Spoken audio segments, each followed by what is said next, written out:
بسم اللہ الرحمن الرحیم۔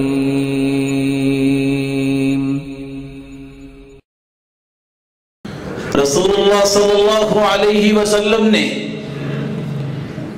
اسی لیے اللہ کی رحمت سے دور ہونے والوں کو یہ نصیحت کی تھی، دعا کیا کریں۔ ثلاث دعوات يستجاب لهن لا شك فيهن، دعوة المسافر ودعوة المظلوم ودعوة الوالد لولدی۔ تین ایسی دعائیں ہیں ان کی قبولیت میں کوئی شک نہیں۔ مسافر جب دعا کرتا ہے، مظلوم کی آہ و بکا ہے، اور والد جب اپنی اولاد کے لیے دعا کرتا ہے تو اللہ ذوالجلال اسے رد نہیں کرتے۔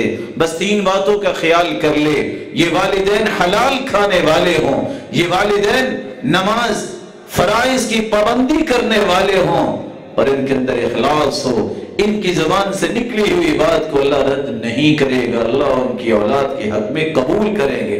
دعائیں کیا کریں اپنی اولاد کے لیے کہ اللہ اسے امت کا امام بنائے اور امت کے لیے نفع مند بنائے، صدقہ جاریہ بنائے، اور زندگی میں آنکھوں کی ٹھنڈک بنائے، اور ان کو دست و بازو بنائے، اور قیامت کے دن رفع درجات کا اولاد کو سبب بنائے۔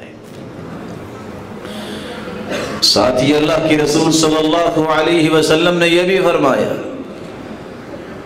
ثلاث دعوات مستجابات، تین دعائیں مقبول ہیں۔ دعوت الوالدی علی ولدی، اگر تم اپنے اولاد کو بد دعا دو گے تو وہ بھی سنی جائے گی، بد دعا نہ دیا کرو۔ ودعوت المسافر ودعوت المظلوم، وفی روایہ ودعوت الامام المقسط، عادل بادشاہ کی دعا کو بھی اللہ رد نہیں کرتے۔ آپ صلی اللہ علیہ وسلم نے اس زمن میں ایک تنبیہ بھی کر دی،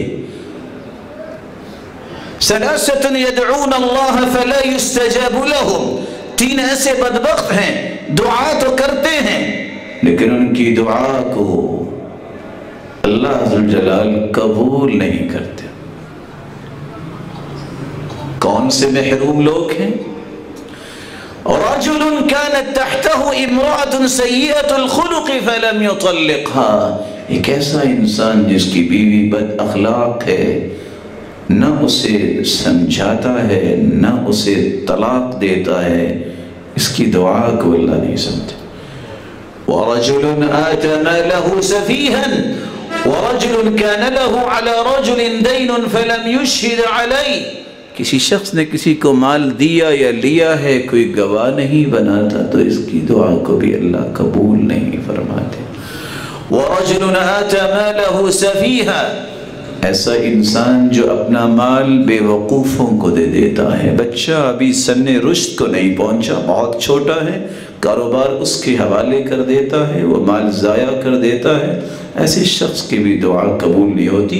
اسے سمجھائیے، سکھائیے، سٹینڈ کیجئے، بہت اچھی بات ہے، لیکن عورتوں اور بچوں کے ہاتھ میں سب کچھ تھما دینا، دے دینا، دعا سے محرومی ہو جائے۔